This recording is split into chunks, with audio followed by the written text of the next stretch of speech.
All righty, we are live. We are live. Hello, hello, everyone. Thanks for joining us today.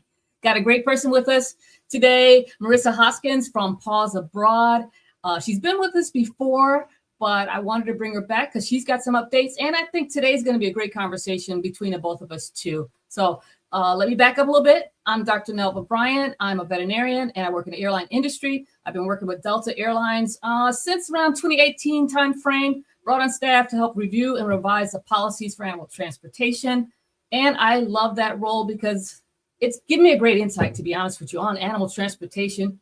You might wonder, why would an airline want a veterinarian or need a, actually why airlines need veterinarians with a certain skill set on their staff is because animal transportation is regulated. In the US, I don't know about other countries, but highly regulated as far as, and difficult to follow in the US because we have multiple federal agencies that have authority over the animal transportation.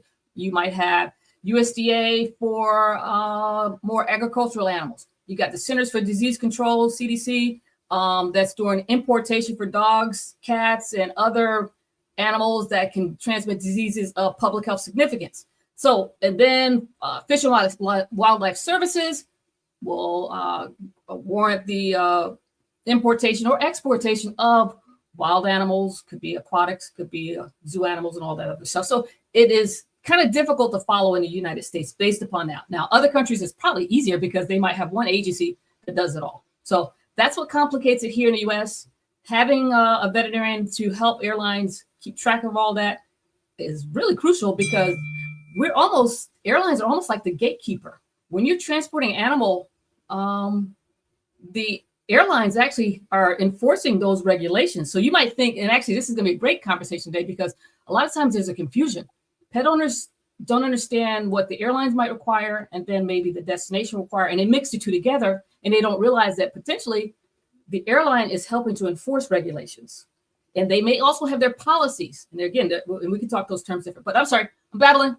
Forgive me. No, we're really excited. No, I love it. I love it. Yeah.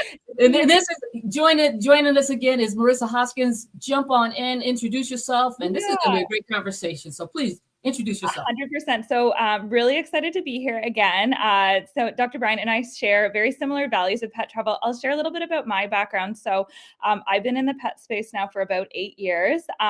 My full circle moment is I actually used to live in Hong Kong. I adopted my 2 dogs there, one of whom used to be a breeder dog at a puppy mill. And I healed her health through Whole Foods and started my first company in Canada, which was a direct-to-consumer human-grade dog food company that I sold in 2022. And so the kind of full circle moment of my life is when I moved back to Canada from Hong Kong in 2018. That was my first foray into international pet travel.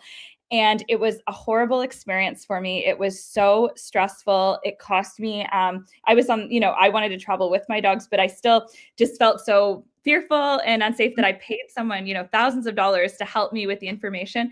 And the experience was really impersonal. I was so stressed and scared. And, your pets feel that. Mm-hmm. At the time, in all honesty, I vowed that I'm never going to do it again. And then moved back to Canada, started my first company. We won awards for the most nutritious pet food in Canada, became a certified canine nutritionist in the process. So dog and cat health and wellness is very near and dear to my heart. And then after my company got acquired, I was working with a group for a few years and I was really missing living abroad. And I kept telling myself, I can't do that because, I can't travel again with my dogs, and I wouldn't never leave them behind, of course.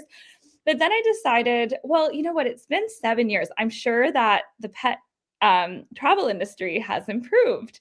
And I was shocked to find out that it had not. Mm-hmm. I had reached out to a transportation company and I got misquoted the wrong information in terms of where I could travel in Thailand, and not great advice on the airline. And then after this preliminary call, I get a quote for consulting services, and it was 1,300 Canadian dollars. And I thought, oh my gosh, no, I'm going to figure this out myself. And, I wasn't planning to start another company at the time, but this pain, I became aware of oh my gosh, this industry is such a mess. And a big problem is, just as you just said, Dr. Bryant, is that regulations vary from country to country, from airlines to airlines. There are import requirements, there are export requirements if you're leaving, and it's a mess. And both vets and pet parents are struggling because there's no centralized platform for this confusing import-export regulations. And that's how Paws Abroad was born. So Paws Abroad was founded by my brother and I, who is a software engineer, and we set out to create the first up-to-date source of information for confusing import-export regulations. So our goal is, to be that central source of truth for pet parents. As you know, we launched in May with early access, and we actually went viral on LinkedIn because people had, felt this pain of oh my God, the confusing information. And we're going to talk about that later today. And I'm excited to hear your perspective. So much information, as you're well aware, in this space. And that we set out to solve it. So we launched with our first product in May, which was a travel planner that was live in 14 countries, allow you to enter information about your pet and receive up-to-date import-export regulations, vaccination timelines. And then we got our early community in, our founding members, and used them to kind of inform our product roadmap. And we realized that, as you know very well, pet travel is not a one and done deal. It's a process, and it's ongoing. It's very stressful. And the more you plan, the better, to avoid any mistakes in preparation. And so that's why we landed on our membership model, which we rolled out in early January. And our goal is to be that support system for pet parents throughout the planning stages for their journey, and support at the destination as well. So we've got super personalized, as part of our membership, Pawsport, where all of your medical records and vaccinations and travel plans can be stored.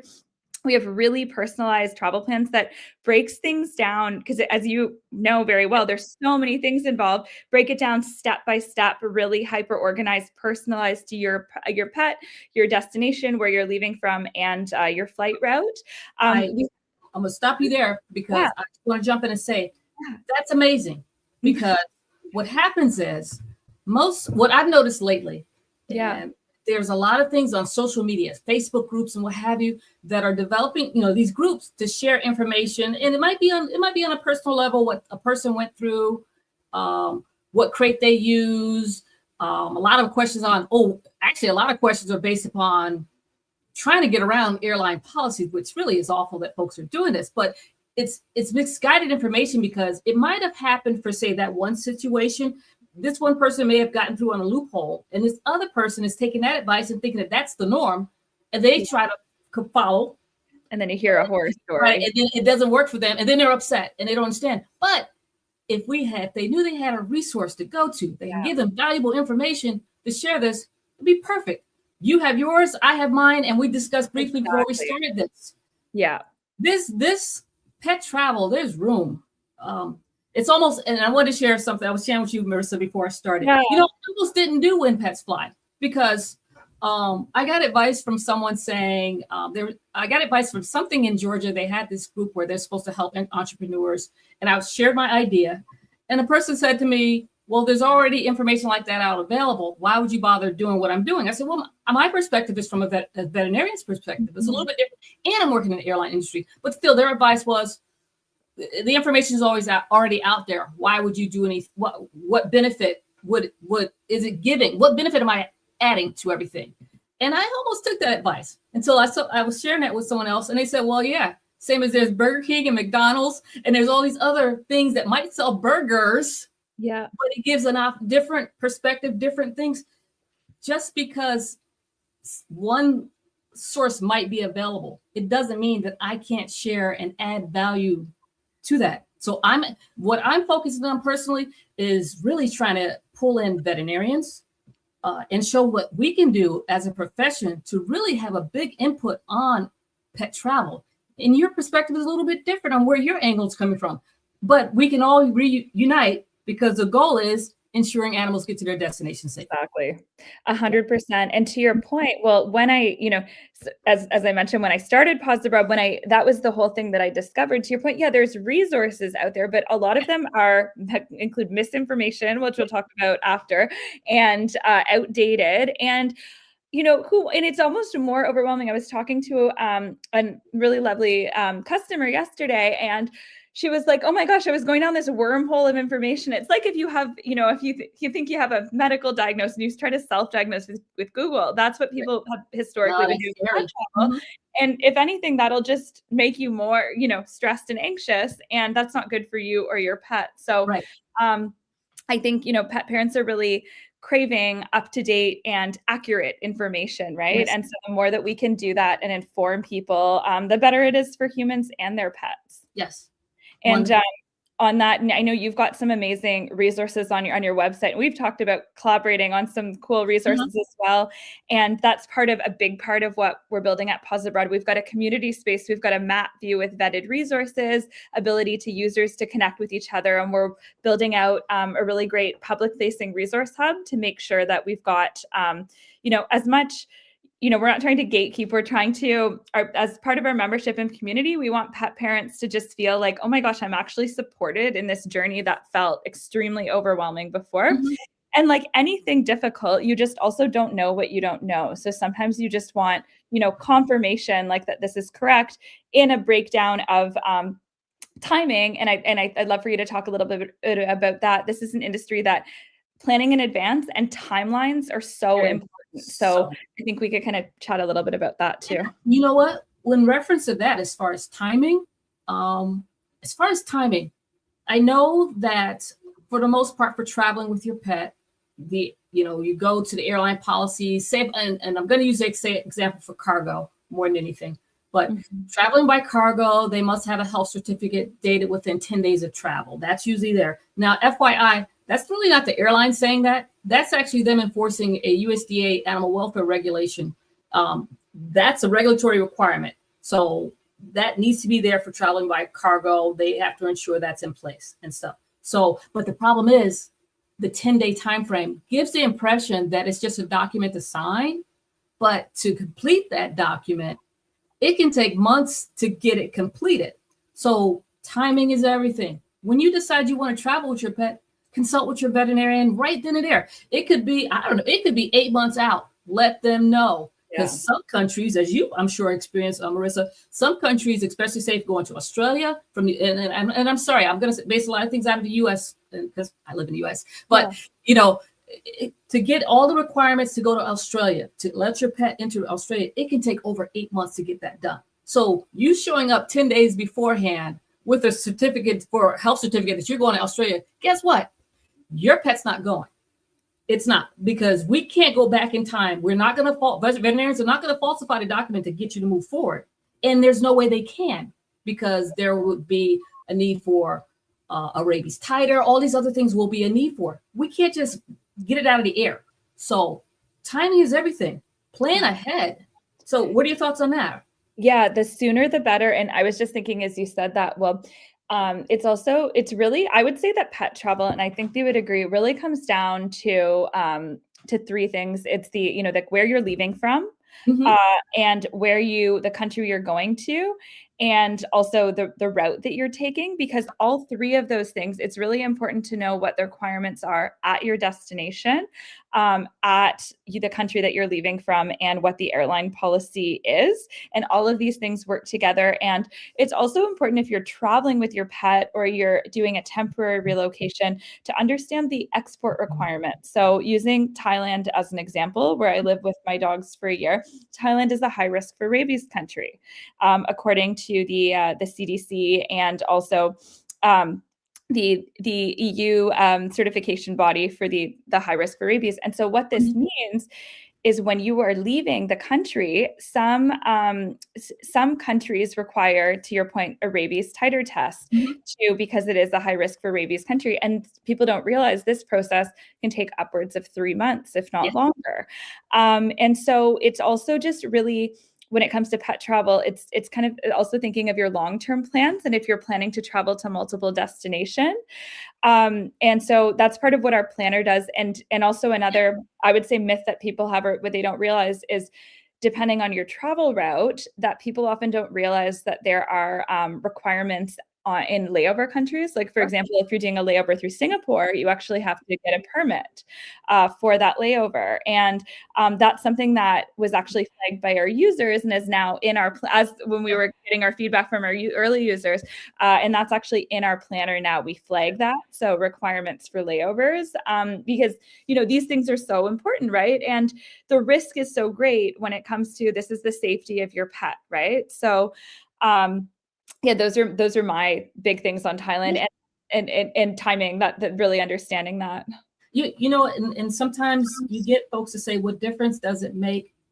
Why does it matter? But you know what? It's not for you to decide why it matters. It may not make sense to you, but it makes sense to that country that you're traveling to or through. So you may not like it or not. You know, you don't have to like it, but you have to comply. Yes. So make sure all of these, as you said, I love you said that as far as the transfer locations, because, and I'll just add to that, if you're traveling to multiple destinations, multiple countries, guess what? And you got your pet with you, you have to make sure your pet meets the requirements for every single country you go to. So, exactly. And for our U.S. folks, where it doesn't always make sense to us, is because, you know, I could travel from New York to Georgia to California. You know, maybe on one health certificate, it doesn't matter. But if I were to travel from New York or Georgia to Hawaii, then it is going to matter, because Hawaii is a little bit different. It's a separate island, and also it's a rabies-free state. They have more stringent requirements. So there's a lot of things you need to understand and know. And I love what you have to help prepare folks on that, and so they'll understand it. So again, we need the pet owners. There needs to be a source for the pet owners to kind of understand it in all these little details. But just realize you have that aspect, but then there's a veterinary aspect too that you can't ignore, because there's so much that veterinarians are going to do in this process to help ensure animal welfare during your transport and everything. So, but you need that information.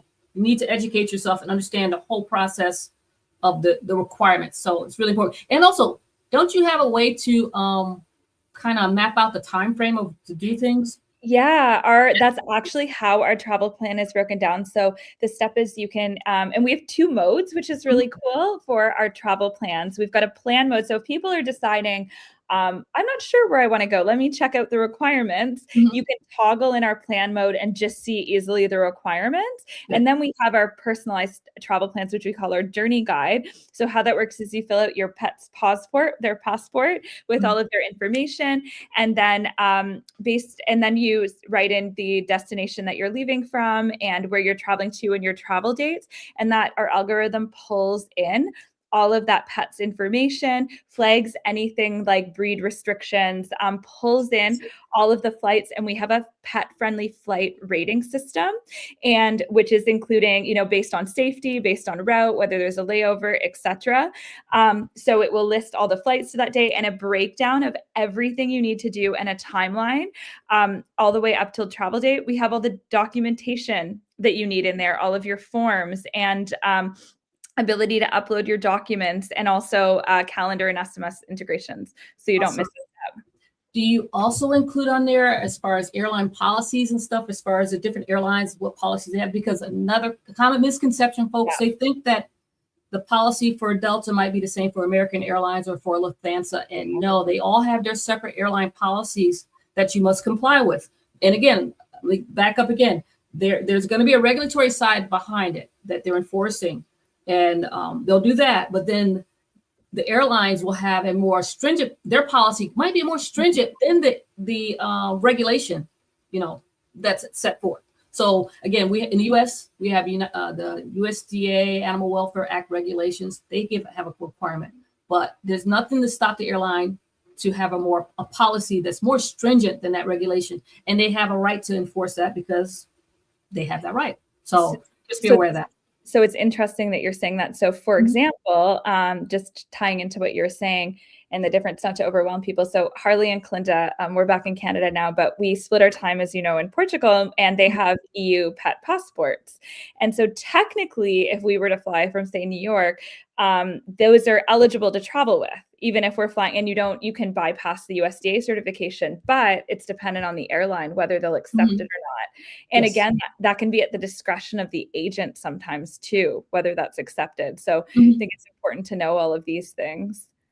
And to your point about the USDA, that's another thing. I mean, I hope all of the American travelers or people traveling out of the States, realize that with the government endorsement. But another thing to consider is, other countries, oftentimes you also have to get endorsed by their government. So not in the EU. Generally, you can just do the health visit with your vet before you leave. But in a country like Thailand, it's a requirement to set an appointment with their quarantine office prior to leaving the country, or you won't be able to. And you go in person, they check all of your documentation, but you actually can't leave the country unless you do that step. And so a lot of times people aren't aware of these government endorsements, and that's a very critical piece of the puzzle too.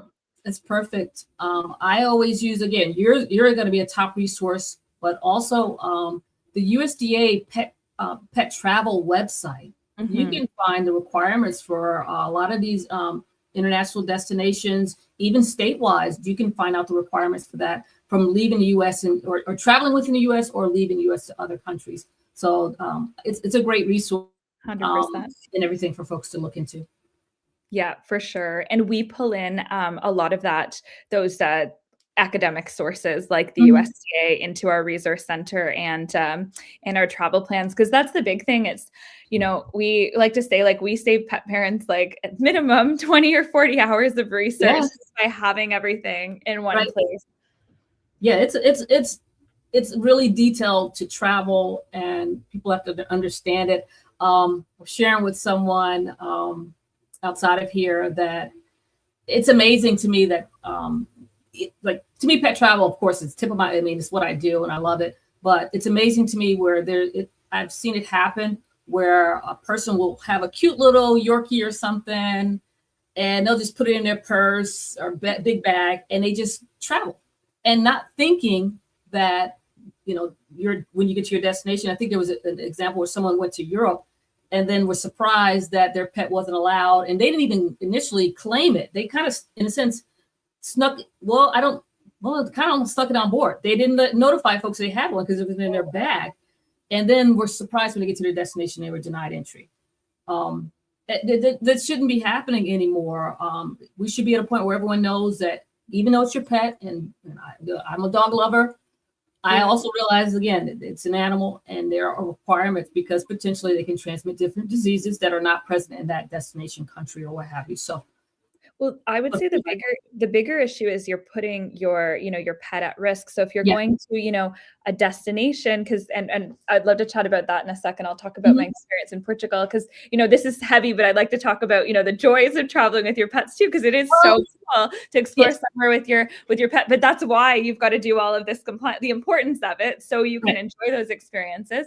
But going back to the seriousness of it and what you just said. So, if you go to a relatively pet friendly destination, you might just be denied entry, fortunately. But if you go to a country that's not as welcoming, your pet could get quarantined or worse. So it's just the risks associated to not doing it right are so high. So, all the more reason that planning and adhering to. To add on what you said there, as scary as it may sound, and you would think it wouldn't happen, but it depends on the country. I mean, the options is going to be denied entry, they can be quarantined, or they can be humane euthanasia.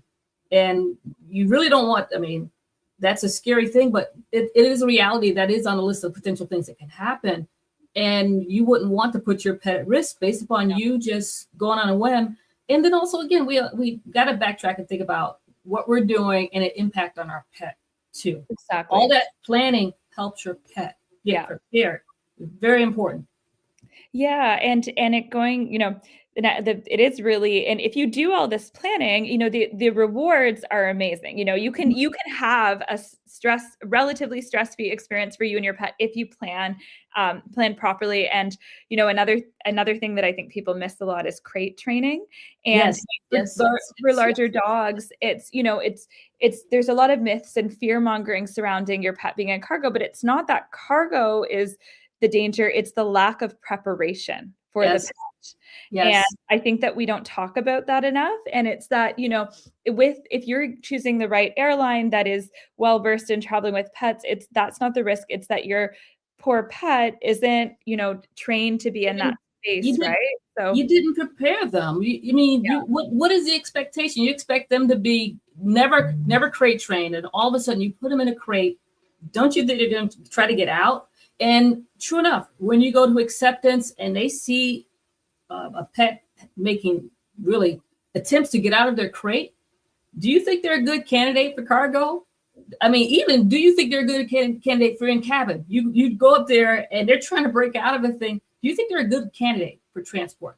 This is supposed to be a quiet, seamless thing, no issues. And so really, you have to crate train your pet. Well, the problem is people want to do the easy way.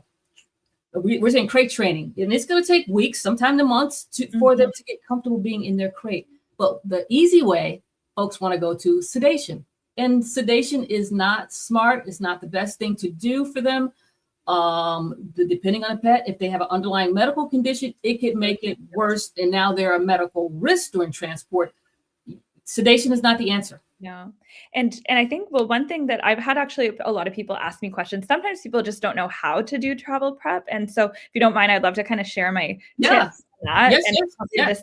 Because I've done, so as you know, I have 2 dogs. My larger dog has traveled in as checked baggage and cargo before. And again, it's always planning in advance. So when we always plan months in advance, and that's really the key to making it as painless as possible. So a few months before, we have the flight. So firstly, book your spaces with the airline as early as possible. And typically you need to have your airline approved carrier in order to do that, because most airlines, as you know, want to have the dimensions of your pet as well as the carrier. And so get that. And typically what I recommend to people is just don't try to force your dog to get in the crate. You want them to have a positive association with it. So start with just throwing treats in there every day, getting them sniffing around. If your dog's food motivated, that's a really great way to do it. So typically what I would do with my dog, Harley, give treats every day and progress to giving her bones in there. And she'll actually get to the point then of expecting her daily bone and walking in there herself to eat her bone. And so that is, that's my go-to for, and then there's travel prep, and then there's travel day, which is also really important. So I always make sure that my dogs get a lot of exercise the day of. You don't feed them for at least 4 hours before travel, because having an upset stomach is not good for you or for them. I also, my little travel hack, I get those rewashable diapers, doggy diapers on Amazon, just because, you don't want to have a mess. And then with Kalinda and Carrier, I always bring a few pee pads with me, put them in Harley's crate. And if your dog is traveling as checked baggage, make sure sleep in a t-shirt, like an old t-shirt, for a few days and put it in there. So giving them something with your scent is a really safe and good way to get them comfortable for the day of travel. And get to the airport at least 3 hours before, because it takes a long time to check your pet in. Oh, yeah. And also be aware, guys, I love that you said a lot of valuable things there, but let me tail on the add thing as far as arrival to the airport. Just be aware. I mean, you said 3 hours in cabin, get there early, but cargo, a lot of mistakes folks make with going in cargo is that just be aware. It takes time for the airline to, number one, process the whole thing, make sure all the requirements are met, and just do a lot of things behind the scenes to accept your pet. And if you come close to, and then there's a cutoff time. Same as now, they made a new cutoff time in cabin, I believe. If you're not there by a certain time, that's it. You're not going. They have that within cargo. If you don't arrive, and it might vary by airline, so I don't even want to spout out a number, but if they give you a cutoff time that you need to be there by, you make sure you get there, because guess what? Your pet will not be traveling by cargo if you do not make it by that cutoff time. And again, it takes time to process. So it's not the same as traveling, as we check in, they just give us a ticket and all this other stuff, show your ID. It's not the same when you're transporting a pet by cargo. It's more detailed. So be aware of that. So yeah. Well, and your pet feels your anxiety. So that's one of, the thing that I just, love about animals so much, but also, so to the more, you don't want to leave things till the last minute because then you're anxious and so is your pet. So the more you can make this a calm experience and model calmness, that will ease the mind of your pet as well. Yes. And I love all the suggestions you gave earlier too, as far as have something with your scent on it inside their crate is perfect. Yeah. And make sure 4 hours prior, a good walk, exercise prior to transport. I think I shared a post on LinkedIn. I was so surprised when I was traveling through Madrid, and I was so excited to see that they had their pet relief area had this obstacle course on the outside. And initially when I saw it, I'm like, that's interesting. But then I started thinking, I was like, oh, that's what they're doing. Isn't that so cool that they have that inside? This was Madrid inside the airport for pets traveling in cabin. So they have the ability to exercise your pet. I love that. It's amazing, but it's a smart move and it's really needed. And I wish more airlines would follow suit because that's really good. Because that's one of the things I would love for there to be standardized relief centers. And that's one of the ways that you can tell how pet friendly a destination is, I would say, by their airport facilities. It's the same in Lisbon. When you get into the airport, you always see the veterinarian upon arrival. You get checked in before you enter the country. Really lovely vets in the Lisbon airport, but they have a baño canino, so a big dog bath, like it's a full bathroom with mirrors and sinks, but it's all for the dog. So I just love that because I would love if you ever get a chance to go there soon. Send me photos. I would love. I have some videos for you. I will send them to you. Good. That's good. That's good to know because you're right. There needs to be more pet friendly within the airport itself, as far as the things that they provide. Must be more than just an area for them to go to the bathroom, as far as just relieving themselves. I mean, it is an important feature, but I think they can step it up a little bit more to really focus on animals doing transport. Yeah, and it totally depends on the area of the world you're in, right? Yeah. But these are all good things to know. And again, that's why the resources that we're putting together between us are valuable. It just makes such a fun experience. So I would say, as someone that's traveled to multiple countries with my dogs, it's, we're talking about all the hard stuff, and it's not easy, and that's why we're here. But it also is, pets are like family, and the bond we have with our pets is so amazing. And to explore, I saw a quote earlier today. It's like, it's their first time living too, and it is truly a joyful experience to take your pet somewhere and travel with them and like be on a beach in Thailand or, be walking on the streets of Lisbon where we have our neighborhood and they give us all the treats. It's very, very pet friendly there. So it is an incredible experience, but that's again, why it's so important that we plan and just understand that it is a process and doing this. And one of my biggest learnings that I think is just really funny to mention. I was shocked to find out that dogs get jet lag. They get. See, I personally you personally experienced it. I've never traveled with I have a French bulldog. I'm kind of and he's a little bit too big to go in cabin, so can't. But I see that's something that's perfect that you can add that because you travel quite often and you can see that. I mean, I would imagine they would be tired after a trip and everything because, we know it's stressful to us, but we really don't know exactly what they're feeling. But I'm sure it's stressful for them. Imagine being, even if it's in cabin or going by cargo. Now I'm confined. I can't get out. I don't know what's going on. And I'm sure that's a whole stressful event for them. This goes back to me just thinking of veterinary practice. Folks would say, oh, you must have given a sedative in with my dog. I said, no, we only gave the vaccines. It's when he came home, he fell asleep. I said, well, you know what we don't realize is that this whole event is stressful for them. Yeah. And with us, if we're stressed and worn out, what do we want to do? I gotta go take a nap. I gotta get some rest. So the experience, I'm sure, is stressful for them. just as, and when they finally get time to relax, they're knocked out. So 100%. And especially if you're traveling with a little bit of an older dog, you Mhm. want to make sure it is a lot, for just like for humans, you feel like we feel the pressure from traveling. So you do want to take it easy for a few days in your new destination. And another thing that I talk to pet parents about is, oftentimes people don't think about, oh my gosh, what am I going to feed my pet in a new place? And and that's why, again, not to plug our membership too much, but why we're thinking of the whole pet and journey and like the support upon arrival. But one of the other things that I recommend to pet parents as someone passionate about pet health is bring a bag of freeze-dried raw with you. Like I typically feed my dogs fresh food, but freeze-dried raw is the next best thing. And then if you get the type that you can rehydrate, they're getting nutrients and water after that flight. So that's usually what I recommend to people as well. This is what someone just added. Yeah, it's something we don't even think about. It's amazing.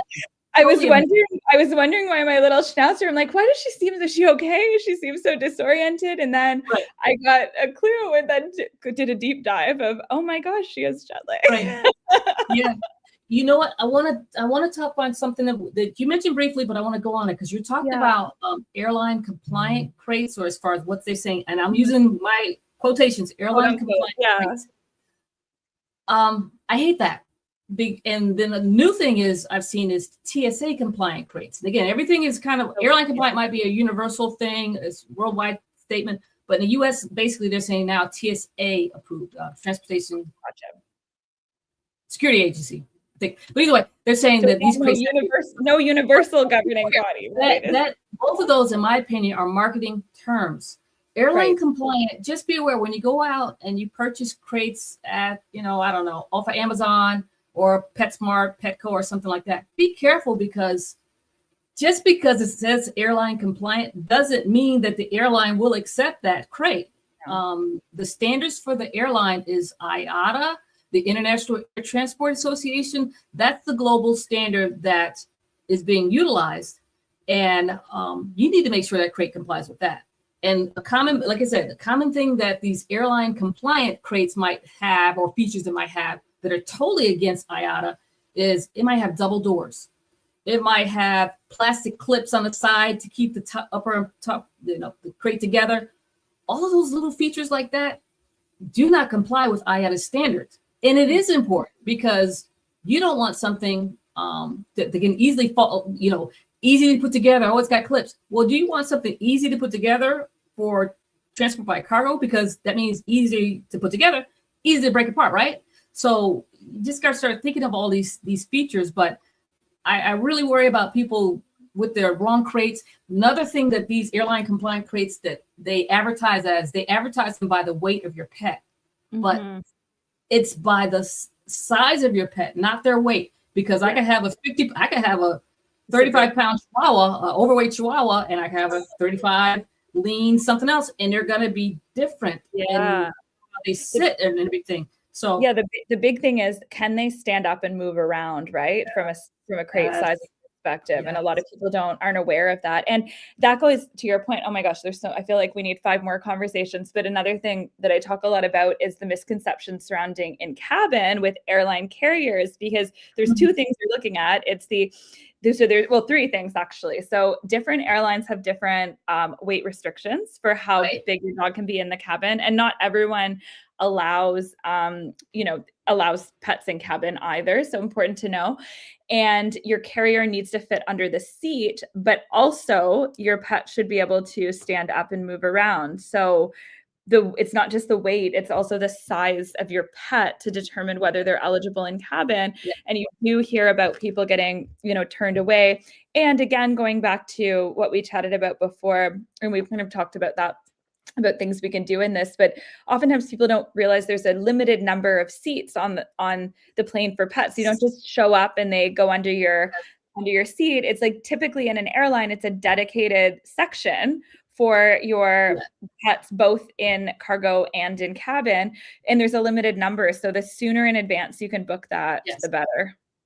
Love it. Perfect ad. Thank you. And that's a common misconception. People think that just because, and again, and I've shared with you before, Marissa. I personally think, again, when it comes to travel, I don't know how we're going to do this, but the term pet friendly, I just think is the wrong term, because it gives the impression that you can travel with your pet anytime you want. But as you just said, and which is totally true, if you're going in cabin, there's a set number that they allow for in cabin carry. Now, if someone's traveling with a service animal, service dog, that's different. But for your pets in cabin, there's a limited numbers that they will allow. And so you can't just show up and think it's okay. So don't just show up and they get upset that, oh, well, they didn't let me come and I don't understand what it. You have to make sure you've met that. If they've met their quota, only 2 allowed in cabin or 4 allowed in cabin, whatever it is decided, you have to understand that that's the way it is. So another thing to research, and I'm sure you share information in reference to that, definitely check with your airline, make sure you know their policies. And then when you're making your reservations, reserve it as soon as possible for your pet, because if you decide, say, a week later, yeah, I'm going to bring Fifi, and then go back and then get upset that they won't accept it, well, you need to know all this stuff in advance. So as part of our membership, we actually pull in all of the eligible airlines based on their policy and your pet and route. And so we have a rating system based on, the route, whether how many layovers they are, the airline and your pet, depending on the breed. And we actually make it super easy for people because we don't want these issues. And we pull up the airline policy. We give them the number to call and the questions to ask when they're booking their seat on the plane, because oftentimes, again, people just don't know what they don't know, because there's a lot involved in this. Yeah. And then also one thing I want to add on that too, just be aware, depending on your method of transport, be aware that some airlines will allow pets going in cabin and cargo. And then there might be some that just only allow in cabin, or some that just only allow cargo. And when you say, if the airline has both in-cabin transport and cargo transport, there's no one central phone line that you can actually find out for both. So if it's going to be in cabin, that's passenger services, call that line. They can tell you what's going on traveling with a pet in cabin. If you decide you want to transport your pet by cargo, be aware there's going to be a separate division that's going to handle that and everything. So because that's common. I would just say within Delta, it's common misconception. I've seen people think it's just one central line that handles both, but there's airlines are separated into 2 systems. Basically, you've got the passenger side, and then your, in a sense, below wing cabin, totally separate. So just be aware of that too. 100%. No, that's great feedback. On the timelines piece, we do have, if you go to our website, pawsabroad.co, we have a 2026 pet travel checklist. So just an easy downloadable, so you can see, based on destination and where you're traveling in the world, what typical timeline you should be planning for. Because I think you and I seem to share the same philosophy, like planning. And is everything. Proper planning prepares your pet. Let's Oh, I like it. I like the alliteration. Yeah, I mean, but you got to be prepared. You can't don't assume anything. Like I said, you want to travel, thinking about it, months out. Think about it. Most folks, I'll just say with me, I can't just wake up tomorrow and say, I'm going to Singapore tomorrow morning. And I can't. I have to plan in advance. So plan in advance, plan for your pet, and do everything to prepare your pet. In my opinion, a lot of times what happens is, or at least the impression I get, is that their pet is a tag along. And I know they're not a tag along to you. No. That's not how you feel about them, but that's how you're treating them in this process. You've got to get them prepared. 100%. And like I said, thinking long-term about, that's hard for people to think, but again, like where you go to, as I mentioned, using my example of living in Thailand for a year, I was fortunate. I went back to Canada after, and like we're in Portugal now, but if I had wanted, so I still live in Hong Kong. If I wanted to move back to Hong Kong, if I tried to go straight from Thailand, they require, first of all, they would put my dogs in 180-day quarantine because they do not allow, from a high-risk rabies country, you going to Hong Kong direct, and you need to go and live somewhere else say in Europe or in Canada for 6 months and show proof of that first, before trying to move there to avoid quarantine. And if you try to leave Thailand and go to Europe, you need that teeter test. So it's really important, if you're planning to go to multiple destinations, to really be thinking that through and mapping out your whole potential travel journey and making considerations with where you might visit with your pet. Because sometimes you can, it's easier to get in, but harder to get out and leave to other destinations as well. Yeah. Complicated. It is complicated, but there's help. There's help. There's help. Yes. So I always just say, please just don't go social media, crowdsourcing to get your information. Honestly, go to valid sources that's going to help you through this whole process. That's what folks need to do. 100%. Man, we covered a lot so far. I feel like we bounced around, but this has been a great conversation. Oh, good. Does anyone have questions? Yeah. Like I said, I'm trying to think of some other things that did we miss anything? Did we not cover things? Initially, like I said, I wanted our discussion to be on, and we didn't really follow it in the same format of saying it, but we really have discussed common mistakes people make during transport as well. We hit upon. And again, I'm just going to list some. Say incomplete or incorrect documentation. Please, Marissa has a source to help you as far as letting you know the documentation. There's a USDA pet travel website. Hopefully, if you work with a USDA accredited veterinarian, they can help you. I've got resources too as far as that. Mine is, I'll usually mention in the beginning, but www.winpets.com. There's resources out there that's going to help you define what are the requirements for your destination. So make sure you do that before travel. Make sure you do that. Oh, you know what I didn't mention? The making sure your pet is medically fit to fly. I really don't think people think about that. And reason why I'm saying that is because a lot of times we say they need a health certificate to get to their destination. It really doesn't, and a lot of people give the perception that it means that their pet is healthy. That's not what that document means. It actually, probably the correct term is more a certificate of veterinary inspection. That term has been used for it. I know in the US, but in other countries might have a veterinary certificate of some type of veterinary examination. That's what it is. And within it, again, there's a lot of other documentation that's required. Rabies vaccination, titer, microchipping, all that stuff is required for it. But guess what? The health of your pet is not assessed at that time. And when I say health, I'm talking about medical history. Does my pet have diabetes? Does he have an anxiety disorder? Does he have an underlying heart condition or respiratory problems or seizures? All of these things will impact them during transport and actually can get exacerbated due to the stress. So you need to make sure your pet is medically fit to fly before you do anything. So what are your thoughts on that? No, 100%. Yeah, I know that's absolutely right. And also, and that's a consideration for your dog traveling in cabin or in cargo. And Yeah. I love seeing more pet-friendly airlines that are coming up, like non-commercial, but then that's not always affordable for everyone. So it's just good to know that there are different options.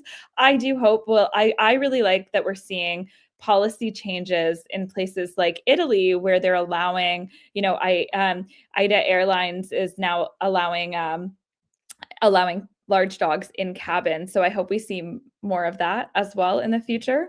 And it would be great. Our big vision is to have a standardized set of requirements globally, because that would be incredible.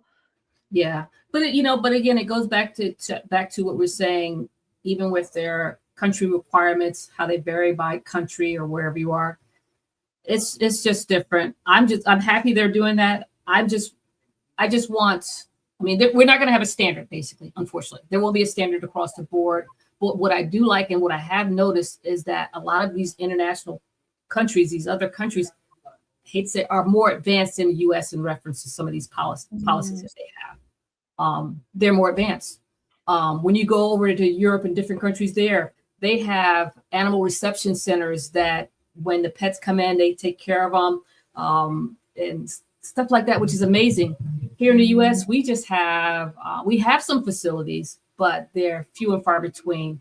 And that's something that really, I think, will be great add in the United States. If we can get animal facilities on airport grounds where veterinarians could be there and, as you said, inspect things in Lisbon, inspect them as they come in.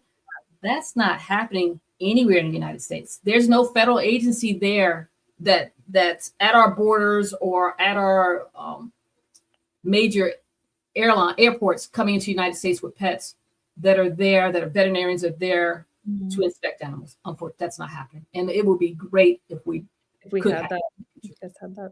Yeah. Well, hopefully we see those changes in the next few years.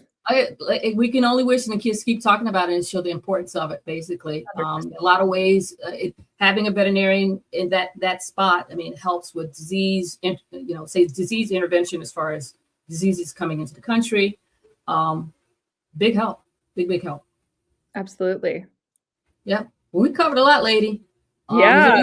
You want to touch upon today? No, I would say we got through, and I liked our plan to talk through some of these misconceptions and debunk them today. But does anyone have any questions? We're happy to answer them. Yeah, I see Parham was on. Let's see what comment Parham made. Super in quarantine.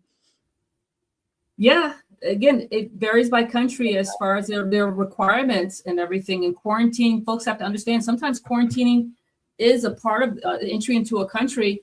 It may be for a short period of time, but depending on if you meet the requirements, it could be longer if you don't. So it's important to kind of research and make sure you've that country and know their destination requirements before you travel.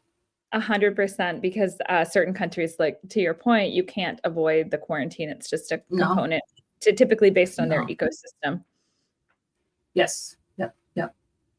I think Priam is the only one that had questions. Anything else or any thoughts? Any other thoughts for you? No. We've been talking a lot, just so many things. Well, we're really excited where, this pet, the world is going for the pets. And the big thing is if anyone, Hong Kong and Taiwan are almost the same. I've heard that, Parham, that we currently have we currently have Hong Kong live in our planner, and Singapore and Thailand. Asia, we don't have Taiwan yet, but I have heard that from a few people in Taiwan.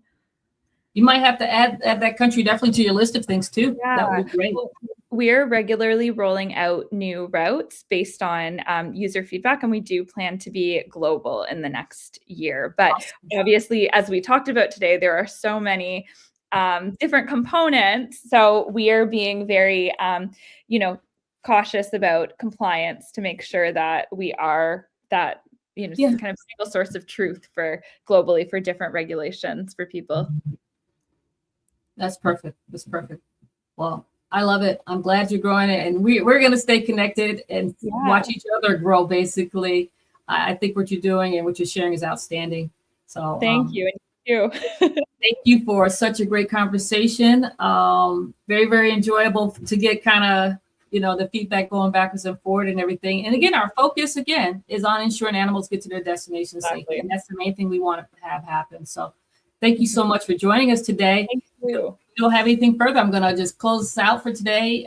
Thank you everyone for joining us. And look out soon. I don't know my schedule for February. I know I'm going to be traveling.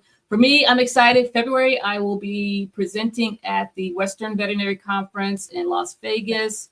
I have 4 presentations, 1 panel discussion, and I'm focusing on animal welfare during transport. And I'm excited because my platform and everything I'm sharing is with fellow veterinarians. So very excited about that opportunity. Wait, Farham, had another comment. Yeah, check us out. Sign up to our email list because we'll be announcing our new routes on there. And and thank you for the tip. We'll be adding routes based on user feedback. But definitely check out the resources on the pawsabroad.co website, and we'll be announcing new routes to our email list. Excellent. Let me put your information up. There you go. If you want to reach Marissa there with Paws Abroad, here's her email and the website to get information there further. So without further adu, we're going to go ahead and end this for today. Thank you so much for a very valuable conversation, Marissa. We will connect again, and who knows, we might need to do this more often. This is 100%. This is fun. We should just do like a myths one. Awesome. All right. Well, thank you everyone for joining us today. We're going to sign off. Bye-bye. Thank you. Bye.